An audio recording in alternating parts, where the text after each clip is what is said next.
Welcome to JK exam cracker. I am your tutor Vikas Das. आज हम करने वाले हैं जो टॉपिक वो बहुत ही इंपॉर्टेंट टॉपिक है जेके एसएसबी के पॉइंट ऑफ व्यू से। गाइस आज के टॉपिक का नाम है रेस्पिरेशन। ठीक है दोस्तों, तो आज जो टॉपिक्स हम करने वाले हैं उनका एक रिव्यू मैं पहले से दे देता हूँ कि क्या क्या होने वाला है। सबसे पहले हम पढ़ेंगे रेस्पिरेशन क्या होता है, रेस्पिरेशन की कौन कौन सी टाइप्स हैं, उन टाइप्स में डिफरेंस क्या क्या है। देन हम थोड़े से सवाल देखेंगे कि रेस्पिरेशन कैसे होता है और कौन कौन से सवाल आते हैं जेके एसएसबी में। उसके बाद हम पढ़ेंगे कि रेस्पिरेशन इन प्लांट्स कैसे ऑकर होता है and then will finish it up with respiration in human beings. And respiration in human beings कैसे होता है वो हम नेक्स्ट लेक्चर के साथ मूव करेंगे। ठीक है दोस्तों, तो आज का लेक्चर है रेस्पिरेशन। स्टार्ट करते हैं बिना किसी टाइम वेस्ट के।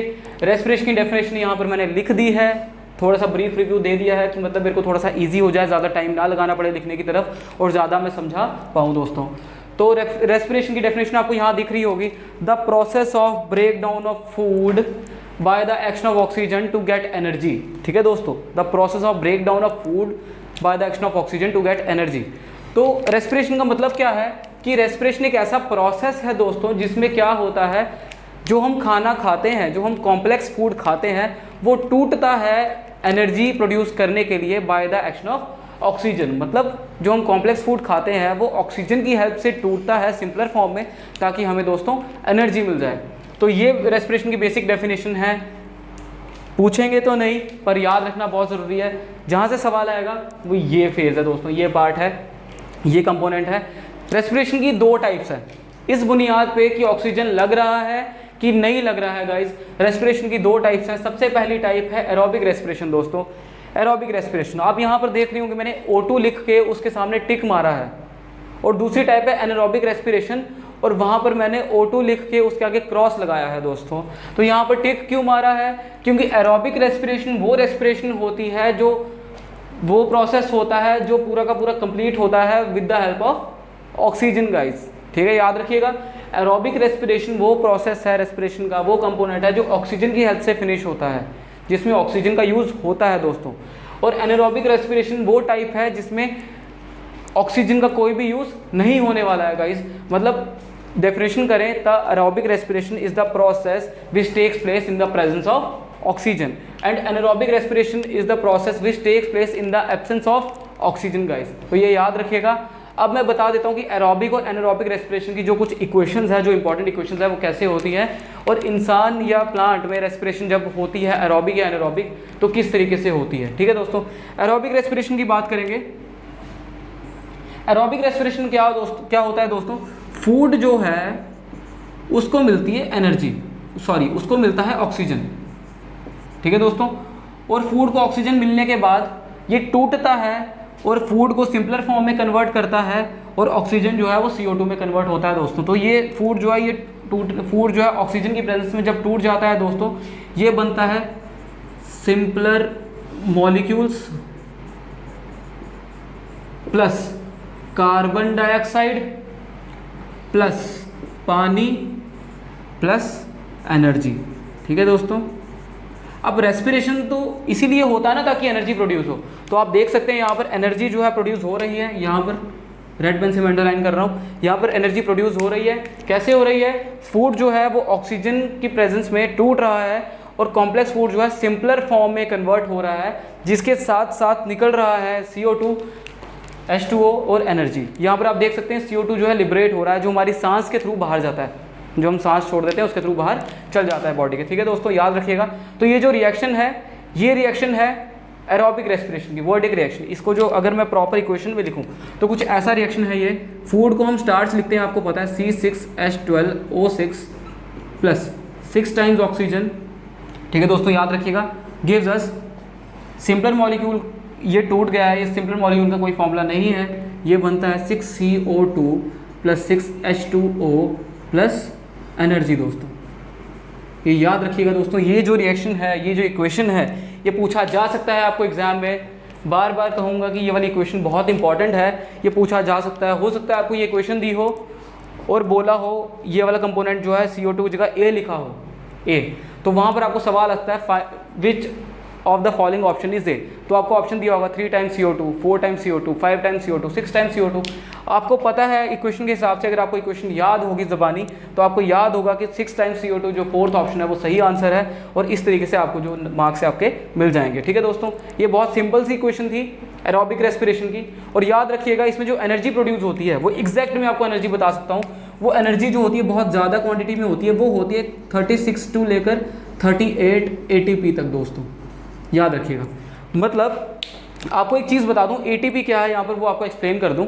आपको पता है बहुत छोटी क्लासेस में ही हमने शुरू कर दिया था कि माइटोकॉन्ड्रिया में जब पूरे बॉडी में एनर्जी बनती है वो सेल में माइटोकॉन्ड्रिया में जाके दोस्तों स्टोर होती है, और माइटोकॉन्ड्रिया में भी किस फॉर्म में, ATP की फॉर्म में। ATP का फुल फॉर्म एडिनोसाइन गाइस, याद रखिएगा।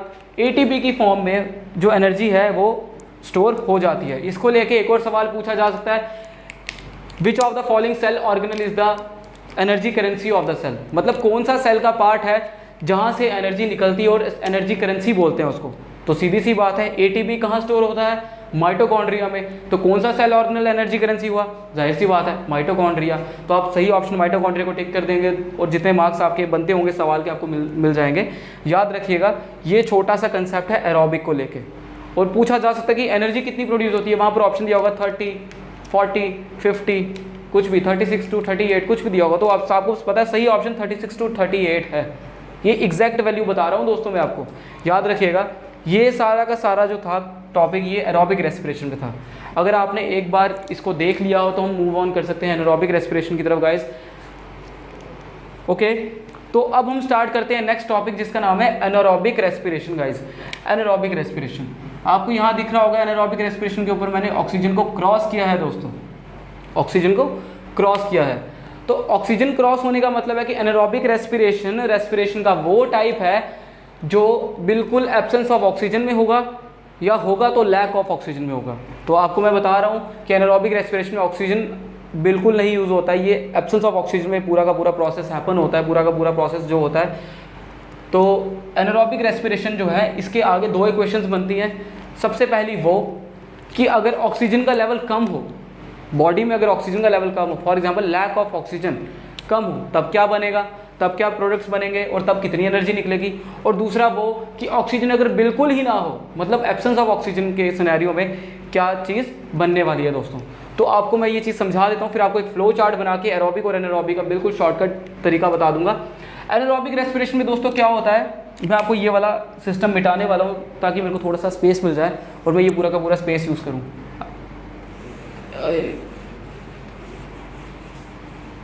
चलो दोस्तों, अब हम करते हैं एनारोबिक रेस्पिरेशन के बारे में।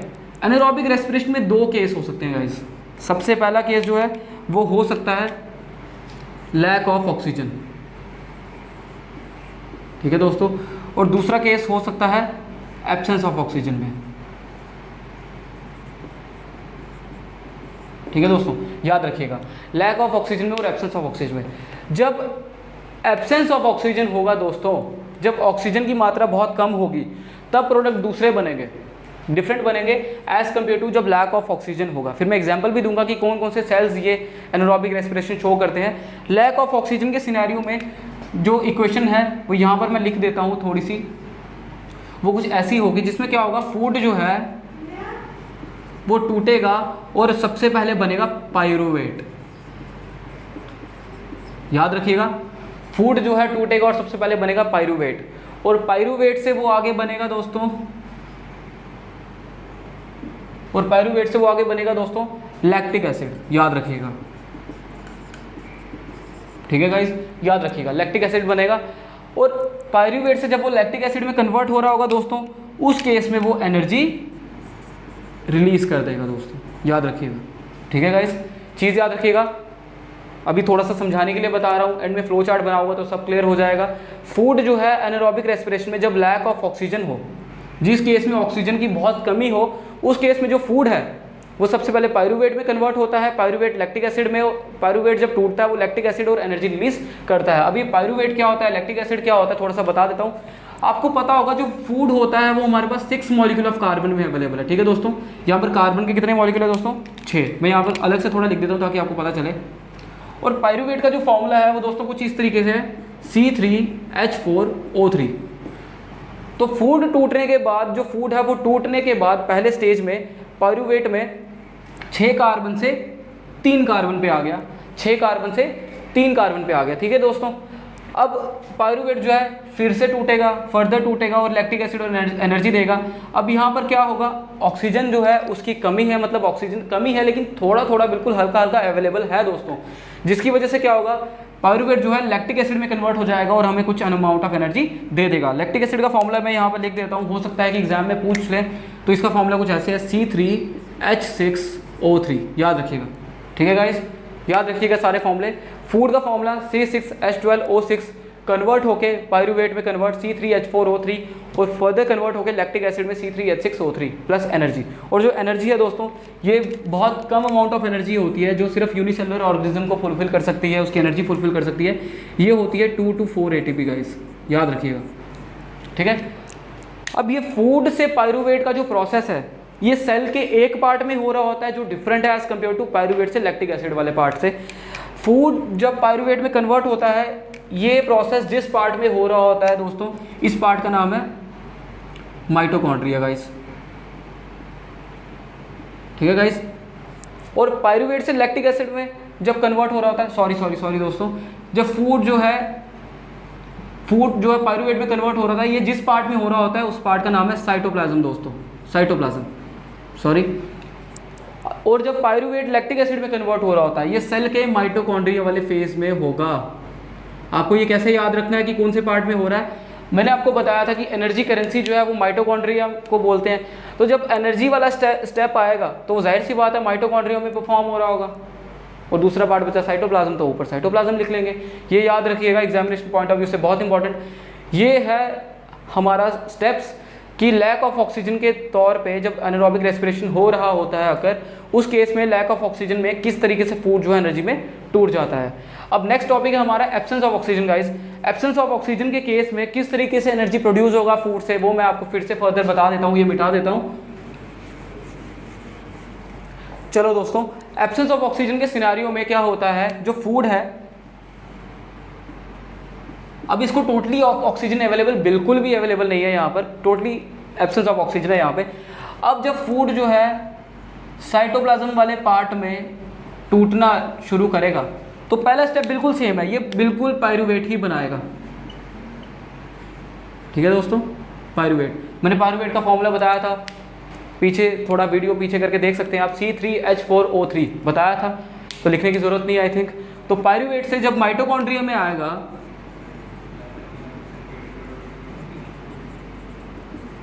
तो पायरूवेट जब माइटोकॉन्ड्रिया में टूटने के लिए आएगा फर्दर, तो पायरूवेट जो है ये टोटली डिफरेंट प्रोडक्ट बनाएगा दोस्तों, ये बनाएगा ethanol plus carbon dioxide plus energy दोस्तों, और ये वाली एनर्जी जो है ये भी 2 to 4 ATP में अवेलेबल होगी। पर याद रखिएगा एब्सेंस ऑफ ऑक्सीजन जो है, याद रखिएगा दोस्तों, एक नाम बताने वाला हूँ, बहुत इंपॉर्टेंट, एग्जामिनेशन में 1-2 बार पूछा जा चुका है। एब्सेंस ऑफ ऑक्सीजन में जब एनारोबिक रेस्पिरेशन हो रही होती है, इस प्रोसेस को हम कहते हैं लैक्टिक एसिड फर्मेंटेशन। सॉरी इस प्रोसेस को हम कह रहे होते हैं दोस्तों fermentation, alcoholic fermentation, alcoholic fermentation. आपको पता लग रहा होगा यहाँ पर एल्कोहल बना है, इथेनॉल, इथेनॉल का फॉर्मूला C2H5OH, OH ग्रुप लगा है मतलब एल्कोहलिक ग्रुप लगा है, मतलब एल्कोहल बना है, एल्कोहल बना है तो नाम पड़ गया एल्कोहलिक फर्मेंटेशन गाइस। और लैक ऑफ ऑक्सीजन में जिसमें लैक्टिक एसिड बन रहा था गाइस, मैंने पिछले जब मैं इसका मैंने चार्ट बनाया था, मैंने वहाँ पर जो प्रोडक्ट था वो लैक्टिक एसिड बनाया था। जब लैक ऑफ ऑक्सीजन के तौर पे एनारोबिक रेस्पिरेशन हो रहा हो, उस प्रोसेस को हम बोलते हैं लैक्टिक एसिड फर्मेंटेशन दोस्तों, याद रखिएगा, बस ये फ़र्क है नाम का।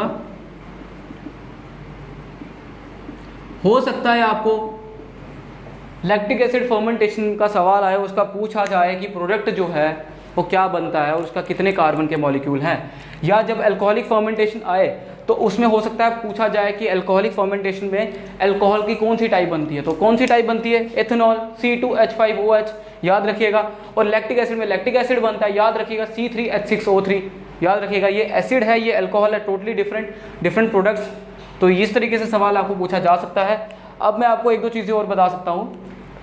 लैक्टिक एसिड फर्मेंटेशन ह्यूमन में मसल सेल्स में होती है। फॉर एग्जाम्पल एक एग्जाम्पल देता हूँ, आप देखोगे कभी भी क्रिकेट का मैच चल रहा होगा या सॉकर चल रही होगी, उस केस में जब बहुत ही ज़्यादा इंटेंस मैच चल रहा होता है या एक प्लेयर को जब बहुत ज़्यादा रन करना पड़ता है तो बहुत ज़्यादा हाई अमाउंट ऑफ एनर्जी लगती है दोस्तों। तो उस केस में क्या होता है, उसके मसल तक बिल्कुल शॉर्ट टाइम में बहुत ज़्यादा ऑक्सीजन चाहिए होता है उसके मसल के सेल तक। लेकिन जब वो ज़्यादा इंटेंसली गेम चल रही होती है, वो बहुत ज़्यादा रन करता है, ऑक्सीजन तो बहुत ज़्यादा यूज़ कर लेता है, एनर्जी भी बहुत ज़्यादा यूज़ कर लेता है, पर उसके मसल सेल्स के पास उस अमाउंट में ऑक्सीजन नहीं पहुंच पाता, जिसकी वजह से क्या होता है, लैक ऑफ ऑक्सीजन हो जाता है। याद रखिएगा, मस्कुलर सेल्स की एग्जाम्पल दे रहा हूँ यहाँ पर मैं, मसल सेल्स, ठीक है दोस्तों। तो ह्यूमन मसल सेल्स, तो लैक ऑफ ऑक्सीजन हो जाता है जब बहुत ज़्यादा इंटेंस गेम चल रही होती है, तो प्लेयर जो है एनर्जी बहुत ज़्यादा एग्जॉस्ट कर रहा होता है अपनी, पर उसको ऑक्सीजन जो है मसल सेल्स पे बहुत कम अवेलेबल होता है गाइस। तो उस केस में क्या होता है कि लैक ऑफ ऑक्सीजन के केस में क्या होता है, उसके मसल सेल्स एरोबिक नहीं एनारोबिक रेस्पिरेशन शो कर रहे होते हैं। यूँ तो नॉर्मली जब कोई इंसान नॉर्मली बैठा होता है या नॉर्मली चल रहा होता है, उसकी बॉडी में एनारोबिक रेस्पिरेशन चल रही होती है, पर जब इंटेंसली बहुत ज़्यादा एनर्जी यूज़ कर रहा हो बहुत शॉर्ट स्पैन ऑफ टाइम में, तो उस केस में anaerobic respiration lack of oxygen वाला कंसेप्ट लगता है, और उसकी मस्कुलर सेल में लैक्टिक एसिड फर्मेंटेशन की वजह से lactic acid as a product बन जाता है दोस्तों, lactic acid as a product बन जाता है। इस केस में क्या होता है, लैक्टिक एसिड प्रोडक्ट प्रोड्यूस होने की वजह से उसकी बॉडी में क्रैम्प्स आते हैं। आपने देखा होगा बहुत बारी क्या होता है कि प्लेयर्स दौड़ते दौड़ते गिर जाते हैं, टांगे पकड़ के बैठ जाते हैं, क्योंकि उनको क्रैम्प्स आ गए होते हैं। जो क्रैम्प्स आने का मेन रीज़न होता है वो होता ही लैक्टिक एसिड फर्मेंटेशन है दोस्तों। तो याद रखिएगा, लैक्टिक एसिड की प्रोडक्शन जब हमारी बॉडी में होगी, उस टाइम हमें क्रैम्प्स आ रहा होगा, याद रखिएगा। तो और अल्कोहलिक फर्मेंटेशन डिस्कस करते हैं आप थोड़ा सा। जब अल्कोहलिक फर्मेंटेशन होती है दोस्तों, ये होती है ईस्ट सेल में, पता होगा आपको, ईस्ट सेल होता है, नाम लिख देता हूँ आपको। इस केस में क्या होता है दोस्तों, ईस्ट सेल क्या करता है, फूड को पायरुवेट में तोड़ के सीधे सीधे अल्कोहल में कन्वर्ट कर देता है, और इस तरीके अब फूड जो है स्टार्च की फॉर्म में अवेलेबल था। स्टार्च मतलब शुगर, याद होगा आपको, मैंने बताया था पहले वाली क्लास में, कार्बोहाइड्रेट्स को हम शुगर बोलते हैं, स्टार्च की फॉर्म में अवेलेबल है। अब इस प्रोसेस में स्टार्च को या शुगर को अल्कोहल में कन्वर्ट कर रहा है। इस प्रोसेस में क्या हो रहा है, एब्सेंस ऑफ ऑक्सीजन वाले में स्टार्च जो है वो क्लियरली एथेनॉल में कन्वर्ट हो रहा है, मतलब कि जो स्टार्च है, मतलब जो शुगर है, वो अल्कोहल में कन्वर्ट हो रहा है। तो आपको बचपन से छोटी क्लासेस से एक डेफिनेशन पढ़ाई जाती है रट्टा मार मार के कि what is fermentation, the process of conversion of starch into alcohol is known as fermentation. अब यहाँ पर आपको दिख रहा होगा कि स्टार्च जो है अल्कोहल में कन्वर्ट हो रहा है, तो इस प्रोसेस को हम बोलते हैं फर्मेंटेशन। और इस प्रोसेस से अल्कोहलिक बेवरेजेस जो भी अल्कोहलिक बेवरेजेस बनती है, वो सब के सब जो अल्कोहलिक बेवरेजेस बनती हैं वो अल्कोहलिक फर्मेंटेशन की वजह से बनती है गाइस। जितनी भी बियर बनती है या वाइन बनती है या रम बनती है, वो सारी की सारी अल्कोहलिक फर्मेंटेशन प्रोसेस की वजह से बनती है दोस्तों। तो ये याद रखिएगा, काफ़ी अच्छा टॉपिक है, काफ़ी सारे सवाल एनारोबिक के कंसेप्ट से आ सकते हैं। अब हो सकता है कि इसका डिफरेंस पूछा जाए, मैं एक बार इसका डिफरेंस बता देता हूँ। यहाँ पर एरोबिक रेस्पिरेशन में ऑक्सीजन का यूज़ हो रहा है दोस्तों, और एनारोबिक में ऑक्सीजन का यूज़ नहीं हो रहा है, absence of oxygen. Aerobic respiration में जो एनर्जी का लेवल है, जो एनर्जी बना है, वो बहुत ज़्यादा बना है, 36 से 38 ATP मैंने बताया था, एनर्जी के मॉलिक्यूल्स बहुत ज़्यादा प्रोड्यूस हुए हैं। While in compare to anaerobic respiration, anaerobic respiration में जो एनर्जी प्रोड्यूस हो रही है वो 2 to 4 ATP के बराबर है गाइस। तो दूसरा डिफरेंस एनर्जी का रहा। तीसरा डिफरेंस कार्बन डाइऑक्साइड का रहा। ऑब्वियसली कार्बन डाइऑक्साइड जो है एरोबिक रेस्पिरेशन में ज़्यादा प्रोड्यूस होता है as compare to anaerobic respiration, ये भी याद रखिएगा। चौथा है डिफरेंस, जो मेन डिफरेंस है कि aerobic respiration multi cellular organisms में बहुत ज़्यादा होता है, और एरोबिक रेस्पिरेशन जो है वो यूनिसेलुलर ऑर्गेनिज्म या कोई बहुत स्मॉलर जो बिल्कुल सिंपलर प्लांट्स और एनिमल्स होते हैं उसमें होता है। फॉर एग्जांपल जो ब्लू ग्रीन एल्गा है या जितने भी बैक्टीरिया फंजाई हैं, वो सारे के सारे एनारोबिक कंडीशंस में एनारोबिक रेस्पिरेशन शो करते हैं लैक ऑफ ऑक्सीजन के तौर पे। और एरोबिक रेस्पिरेशन में ह्यूमन, जितने भी आप लार्जर एनिमल ले लो, ह्यूमन हो गया, डॉग, कैट, एलिफेंट, वो सब के सब एरोबिक रेस्पिरेशन शो करते हैं। ठीक है गाइस, ये सारा का सारा टॉपिक रहा आपका एरोबिक और एनारोबिक रेस्पिरेशन के बारे में। अब थोड़ा सा जो मैंने वादा किया था फ्लो चार्ट के बारे में, वो मैं बना के बता देता हूँ। सारा मिटाना पड़ेगा, सॉरी। आई होप आपको यहाँ तक समझ आ गया हो दोस्तों। अगर किसी को यहाँ तक कुछ भी डाउट हो तो वो कमेंट सेक्शन में बता सकता है, मुझे कमेंट सेक्शन में ज़रूर लिख के बता सकता है कि सर ये डाउट है, ये क्वेरी है। मैं बिल्कुल श्योर आपको रिप्लाई करूँगा, रिस्पॉन्स करूँगा और आपके कमेंट पे आपको समझाऊंगा कि क्या चीज़ होती है और आपका डाउट क्लियर करने की कोशिश करूँगा गाइस। तो फ्लो चार्ट पे आते हैं। सबसे पहला जो तरीका है हमने देखना है फूड, यहाँ पर फूड लिखा है मैंने, ठीक है गाइस। फूड जो है पहला केस है प्रेजेंस ऑफ ऑक्सीजन, ठीक है दोस्तों। दूसरा केस है लैक ऑफ ऑक्सीजन, ठीक है गाइस। तीसरा केस है एब्सेंस ऑफ ऑक्सीजन। तो 3 केस बने यहाँ पे टोटली एरोबिक और एनारोबिक को मिला के। ऑक्सीजन की प्रेजेंस में जो फूड है, आपको याद होगा मैं फूड को किस में कन्वर्ट कर रहा था, CO2 plus H2O plus energy, ठीक है गाइस, याद रखिएगा, बिल्कुल याद रखिएगा। लैक ऑफ ऑक्सीजन जब चल रहा था उस केस में लैक्टिक एसिड बन रहा था, ह्यूमन सेल्स की एग्जांपल दी थी मैंने, लैक्टिक एसिड प्लस एनर्जी। और जब एब्सेंस ऑफ ऑक्सीजन हुआ उस केस में दोस्तों एथेनॉल बना, अल्कोहलिक फर्मेंटेशन याद होगा आपको, प्लस एनर्जी, ठीक है दोस्तों। और CO2 तो हर एक केस में बन ही रहा है, लैक्टिक एसिड के साथ CO2 भी बनेगा बराबरी में और इथेनॉल के साथ CO2 भी प्रोड्यूस होगा बराबरी में। और एक चीज़ याद रखना, बिल्कुल स्टार्टिंग में बताना था मेरे को पर मेरे दिमाग से निकल गया, जो भी चीज़ें, जो भी फूड टूटने के लिए आती हैं दोस्तों, ऑक्सीजन की वजह से, ऑक्सीजन की मदद से टूटेंगी या नहीं टूटेंगी वो बात की बात है, लेकिन जो भी फूड टूटने को आएगा उसको हम बोलते हैं रेस्पिरेटरी सबस्ट्रेट, याद रखिएगा।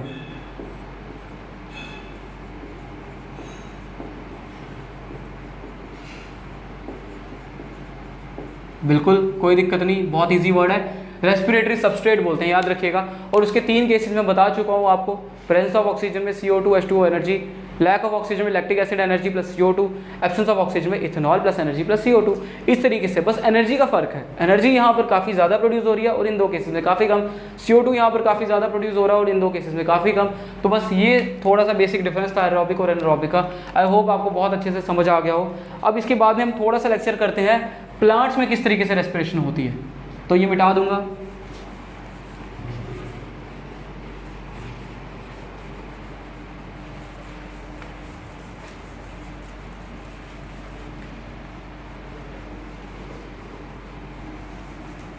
अब दोस्तों प्लांट्स के सिनेरियो में होता क्या है, एक बहुत फेमस सवाल है यहाँ पे कि रेस्पिरेशन तो डिफ्यूजन से भी हो सकता है। अब जिसको यहाँ पर डिफ्यूजन नहीं पता मैं बता देता हूँ। अब क्या होता है कुछ सेल्स में, थोड़ा सा डायग्राम के फॉर्म में बता देता हूँ आपको। अब जो सरफेस के सेल्स होते हैं ना दोस्तों, अब उसके जो प्लाज्मा मेम्ब्रेन से ऑक्सीजन अंदर आ सकती है और CO2 बाहर जा सकता है, ठीक है दोस्तों। ये फंक्शन जो है डिफ्यूजन का, जिसमें ऑक्सीजन जो है वो अंदर आती है और कार्बन डाइऑक्साइड बाहर जाती है लिबरेट होकर। इस प्रोसेस में ये जो प्रोसेस है ये यूनिसेलुलर ऑर्गेनिजम्स का फंक्शन है दोस्तों। ये जो प्रोसेस है डिफ्यूजन, ये यूनिसेलुलर ऑर्गेनिज्म शो करते हैं रेस्पिरेशन के लिए, जो बहुत ज़्यादा यूनिसेलुलर होते हैं वो इस प्रोसेस का यूज़ करते हैं रेस्पिरेशन के लिए। अब सवाल ये है कि मल्टी सेलुलर ऑर्गेनिज्म जैसे एलिफेंट या जैसे ह्यूमन, वो डिफ्यूजन क्यों नहीं शो करते, ठीक है दोस्तों। समझ आया सवाल कि मल्टी सेलुलर ऑर्गेनिजम्स जो होते हैं जैसे ह्यूमंस और एलिफेंट्स, वो डिफ्यूजन क्यों नहीं शो करते अपने रेस्पिरेशन प्रोसेस के लिए।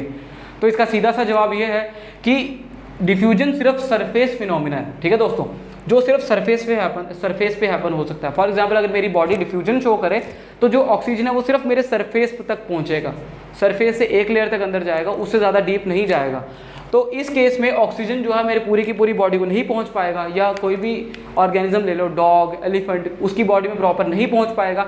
तो डिफ्यूजन जो है ऑक्सीजन प्रॉपरली डिस्ट्रीब्यूट नहीं कर पाएगा, क्योंकि डिफ्यूजन जो है सरफेस फिनोमेना और सिर्फ सरफेस पे हैपन होता है। और रेस्पिरेशन के लिए प्रॉपर रेस्पिरेटरी सिस्टम चाहिए मल्टी सेलुलर ऑर्गेनिज्म में, क्योंकि रेस्पिरेटरी सिस्टम होने की वजह से क्या होता है, मल्टी सेलुलर ऑर्गेनिज्म जो है वो बल्क फिनोमेना शो कर पाते हैं। मतलब रेस्पिरेटरी सिस्टम होने की वजह से वो ऑक्सीजन को अपनी बॉडी के अंदर तक ले पाते हैं, और जिसकी वजह से वो ऑक्सीजन को यूज़ करके एनर्जी लिबरेट कर पाए और कार्बन डाइऑक्साइड लिबरेट कर पाए गाइस। तो यही रीज़न है जिसकी वजह से डिफ्यूजन जो है मल्टी सेलुलर ऑर्गेनिज्म में इतनी कारगर साबित नहीं होती है दोस्तों। तो ये याद रखिएगा। अब मिटा देता हूँ मैं। अब प्लांट जो है, कुछ प्लांट जो है वो सरफेस फिनोमेना शो करते हैं। फॉर एग्जांपल मैं आपको कुछ चीज़ें बताता हूँ प्लांट्स की डायग्राम बना के। जैसे ये प्लांट बना रहा हूँ मैं, ये प्लांट का लीफ है, ठीक है गाइस। अब प्लांट के लीफ में ना कुछ पोर्स होते हैं, छोटे छोटे पोर्स। इन छोटे पोर्स का नाम है दोस्तों स्टोमेटा, ठीक है गाइस, याद रखिएगा। अब स्टोमेटा दिखता कैसा है, इसका थोड़ा सा स्ट्रक्चर डिफाइन कर देता हूँ। स्टोमेटा कुछ पोर्स होते हैं दोस्तों, जिसकी बाहर एक कवरिंग होती है। स्टोमेटा कुछ पोर्स होते हैं जिसके बाहर कुछ कवरिंग होती है। इस कवरिंग का नाम है गार्ड सेल। अब ये क्या करता है दोस्तों, ये स्टोमेटा को ओपन या क्लोज करने में हेल्प करता है। जब भी किसी प्लांट को कार्बन डाइऑक्साइड की नीड होगी, ठीक है गाइस, जब भी किसी प्लांट को कार्बन डाइऑक्साइड की नीड होगी, क्योंकि प्लांट जो है रेस्पिरेशन में कार्बन डाइऑक्साइड इनहेल करेंगे और ऑक्सीजन लिबरेट करेंगे। आपको याद है कि प्लांट जो है कार्बन डाइऑक्साइड यूज़ करते हैं एनर्जी प्रोड्यूस करने के लिए। तो जब भी कभी किसी प्लांट को कार्बन डाइऑक्साइड की नीड होगी, वो क्या करेगा, स्टोमेटल पोर्स को गार्ड सेल्स के थ्रू ओपन करवाएगा। गार्ड सेल्स ओपन करेंगे इसको, स्टोमेटा को, और CO2 जो भी है वो अंदर चला जाएगा। ठीक है गाइस, CO2 जितना भी है वो सारा का सारा अंदर चला जाएगा। अब CO2 जो है सारा का सारा लीफ में अंदर जाने की वजह से, अब लीफ में CO2 जाने की वजह से फोटोसिंथेसिस के लिए कार्बन डाइऑक्साइड अवेलेबल है, जिसकी वजह से ये अपनी एनर्जी प्रोड्यूस कर सकता है गाइस। तो याद रखिएगा, प्लांट्स में स्टोमेटा अवेलेबल है। सबसे पहला पार्ट जो स्टोमेटा जो है वो अवेलेबल है रेस्पिरेशन शो करने के लिए। दूसरी चीज़ जो प्लांट में अवेलेबल है, आपने देखा होगा प्लांट की बार्क में कुछ बिल्कुल छोटे छोटे पोर्स होते हैं। देखा होगा आपने, बहुत प्लांट्स में देखा होगा। इस पोर्स का नाम है दोस्तों, इनका नाम है लेंटिकल्स। याद रखिएगा गाइस, लेंटिकल्स। एग्जाम में पूछ सकते हैं कि प्लांट जो है रेस्पिरेशन शो करने के लिए किन किन पार्ट्स का यूज़ करता है, तो लेंटिकल्स वहाँ पर, लेंटिकल्स और स्टोमेटा वहाँ पर सही ऑप्शन होने वाला है। जो भी ऑप्शन आए उसको टिक करिएगा, पूरा नंबर लीजिएगा। तो लेंटिकल्स जो है वो क्या करते हैं, लेंटिकल्स में से जब प्लांट को एनर्जी चाहिए होती है, कार्बन डाइऑक्साइड चाहिए होता है एनर्जी प्रोड्यूस करने के लिए, तो प्लांट क्या करता है, लेंटिकल्स के पोर्स जो होते हैं छोटे छोटे होते हैं, इसके थ्रू कार्बन डाइऑक्साइड की एंट्री प्लांट में हो जाती है दोस्तों। तो जब कार्बन डाइऑक्साइड की एंट्री एक बार ही हो गई, तो फिर बाद में वो कार्बन डाइऑक्साइड फोटोसिंथेसिस के लिए अवेलेबल हो जाएगा। जब वो कार्बन डाइऑक्साइड फोटोसिंथेसिस के लिए अवेलेबल हो जाएगा, तो जाहिर सी बात है पूरे प्रोसेस के दौरान एनर्जी तो बन ही जाएगी। अगर आपको ये पूरा फोटोसिंथेसिस का फिनोमेना नहीं याद हो, तो आप लेक्चर 2 को जाके फिर से रिकैप कर सकते हैं, जिसमें मैंने फोटोसिंथेसिस बहुत अच्छे से बताया है। किसी को तब भी कोई डाउट हो तो मेरे को डिस्क्रिप्शन बॉक्स में कमेंट सेक्शन में मुझे कमेंट करके बता सकता है। तो प्लांट में सिर्फ 2 पार्ट है, लेंटिकल्स और स्टोमेटा, जिसकी वजह से रेस्पिरेशन हो रहा है।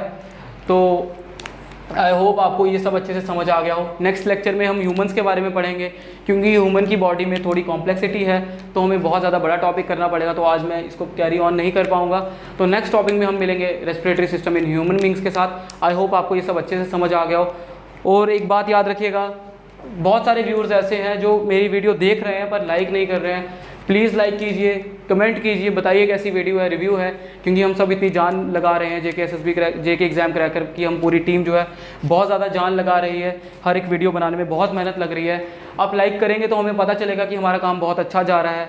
नहीं कर रहे हैं तो थोड़ा सा डिमोटिवेट टाइप हो जाते हैं, आपको थोड़ा सा बताने के लिए। तो आई होप आप सबको अच्छे से समझ आ गया हो। प्लीज़ वीडियो जाके देखिएगा और लाइक ज़रूर करिएगा। तो हम नेक्स्ट टॉपिक के साथ मूव ऑन करेंगे, respiratory system in human beings. Stay tune, तब तक नेक्स्ट लेक्चर में मिलते हैं गाइस।